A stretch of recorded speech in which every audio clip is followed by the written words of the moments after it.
Discovery IAS academy के online platform पर स्वागत है। Train your brain lecture series में हम लोग आज बात करेंगे संविधान के अनुच्छेद 44 की। इस अनुच्छेद में समान सिविल संहिता का उल्लेख है कि राज्य को यह दायित्व सौंपा गया है कि वह समान सिविल संहिता का निर्धारण करे। आपने ऐसी संहिता के बारे में सुना या पढ़ा अवश्य होगा। यह भी पढ़ा होगा कि यह जो संहिता है यह आरंभ से ही विवाद का विषय रही है और अब तक हमारे देश में ऐसी संहिता का निर्माण नहीं किया गया है, लेकिन निश्चित रूप से सरकारों की पहल की जा रही है सरकारों द्वारा कि ऐसी संहिता यथाशीघ्र बनाई जाए और समाज में सौहार्दपूर्ण वातावरण का निर्माण किया जाए। संहिता के विवादास्पद होने के कारण और उच्चतम न्यायालय द्वारा अभिव्यक्त विचारों और इसके साथ साथ इसके अलग अलग आयामों पर विस्तार से चर्चा करने के पूर्व हमें एक नज़र इस पर डालने की आवश्यकता है कि संविधान अनुच्छेद 44 में किस प्रकार के प्रावधान करता है। चर्चा करेंगे।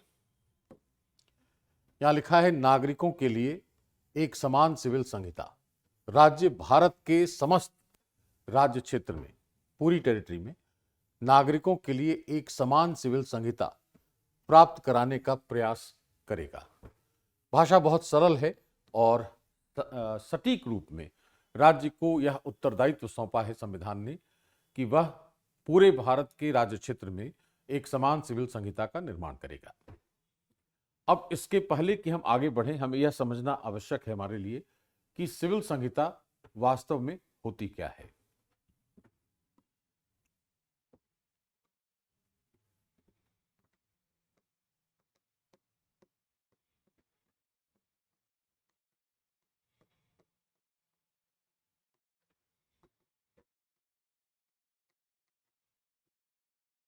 सिविल संहिता का अर्थ होता है ऐसी विधि जो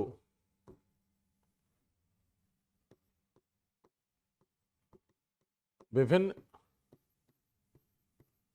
सिविल मामलों जैसे विवाह,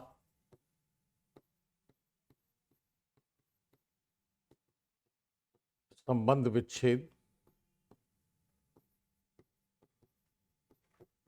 दत्तक ग्रहण एडॉप्शन,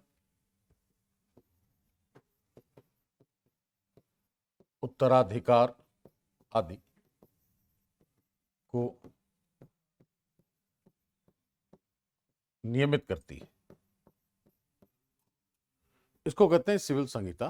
तो इसमें धर्म का कहीं कोई समावेश नहीं है। There is no religion in this. इसमें कहीं धर्म इसमें शामिल नहीं है। इसके बावजूद यह संहिता आरंभ से ही विवादास्पद रही है। वस्तुतः ऐसा कहें कि इसका विवाद संविधान सभा में ही आरंभ हो गया था और यह आशंका व्यक्त की गई थी कि विशेषकर जो अल्पसंख्यक समुदाय है उसके धर्म की स्वतंत्रता के अधिकारों में शायद यह संहिता हस्तक्षेप करेगी। इसलिए, लेकिन इसके बावजूद हमने इसको रखा जरूर है संविधान में और हमने प्रयास आरंभ किया है शुरुआत से ही कि ऐसी संहिता बने। इसके साथ साथ हमने वैयक्तिक कानूनों को भी स्वीकार किया है भारत में, पर्सनल लॉज को, और कोशिश यह की गई थी कि समय आने पर वैयक्तिक विधियों और जो सिविल मैटर्स हैं, जो सिविल मुद्दे हैं या मामले हैं, उनको अलग कर दिया जाए और ताकि इसमें कहीं कोई समस्या नहीं आए और समाज में सौहार्द और एक सामंजस्य का वातावरण बना रहे। तो पहली तो बात यह है कि इसका जो स्रोत है या मूल जो विचार है इसका, वह वैयक्तिक विधियों और धर्म का पृथकीकरण है।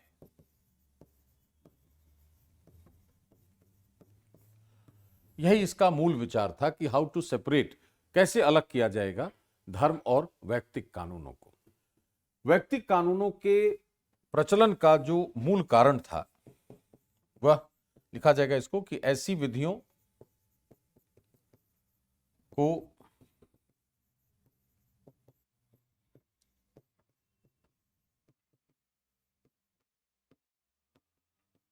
स्वीकार करने का मूल कारण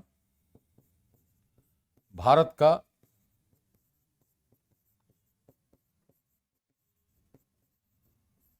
बहुसांस्कृतिक, बहुभाषी तथा बहुधार्मिक होना है। यही इसका मुख्य कारण था कि हमने अलग अलग संप्रदायों, अलग अलग समुदायों को गवर्न करने के लिए, रेगुलेट करने के लिए हमने ऐसी वैयक्तिक विधियों का प्रचलन कराया। लेकिन इसके बावजूद इसमें इस पर विवाद आरंभ हो गया। तो विवाद का क्या कारण है?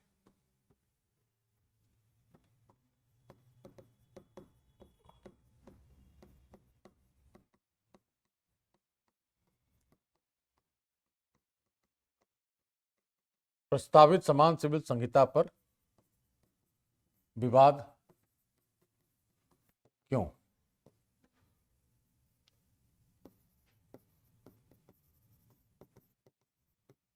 धर्म की स्वतंत्रता के अधिकारों में हस्तक्षेप की आशंका है। विशेषकर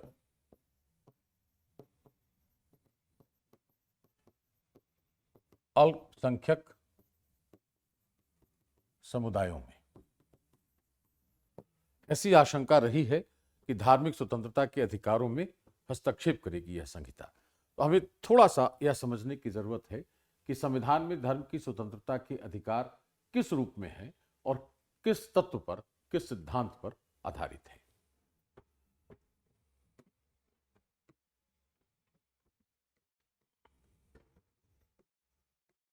संविधान में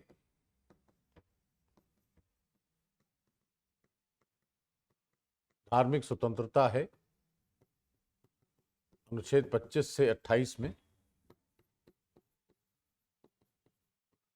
और सभी व्यक्तियों को समान रूप से प्राप्त है।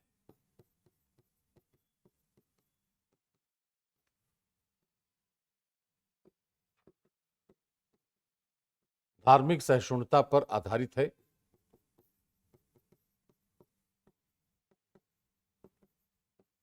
और भारत में पंथ निरपेक्षता का आधार है।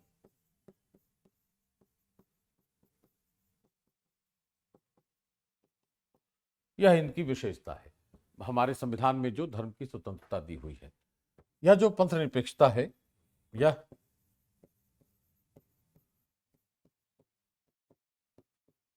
उच्चतम न्यायालय ने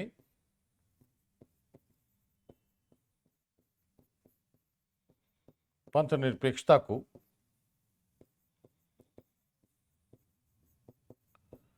संविधान के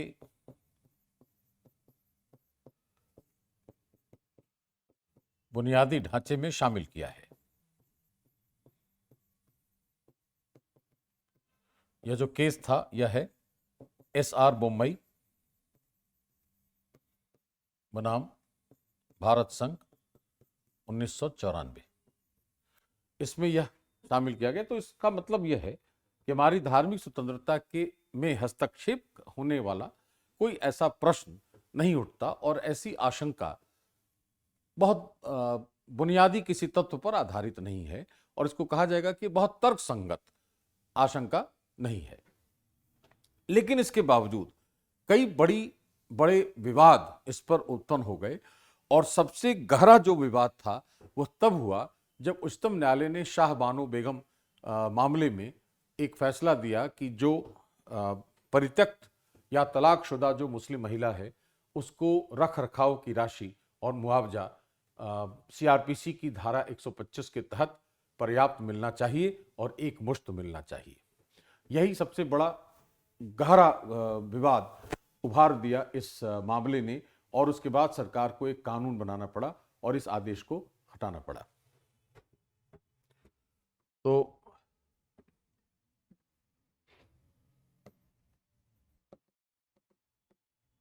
मोहम्मद अहमद खान बनाम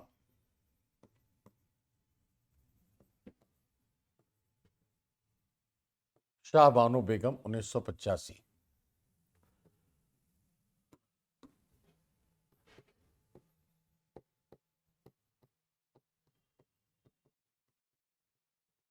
उच्चतम न्यायालय के अनुसार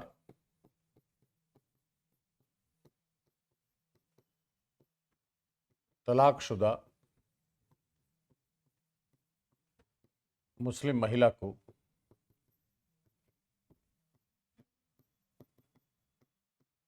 रख रखाव और मुआवजा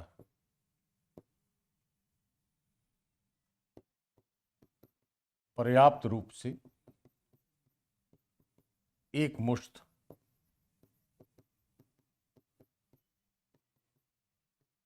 पाने का अधिकार होगा।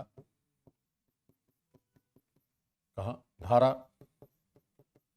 125 सीआरपीसी आपराधिक प्रक्रिया संहिता के तहत।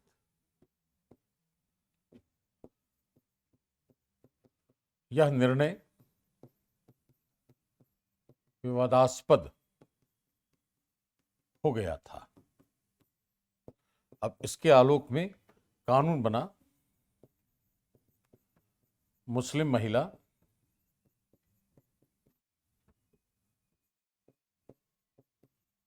तलाक पर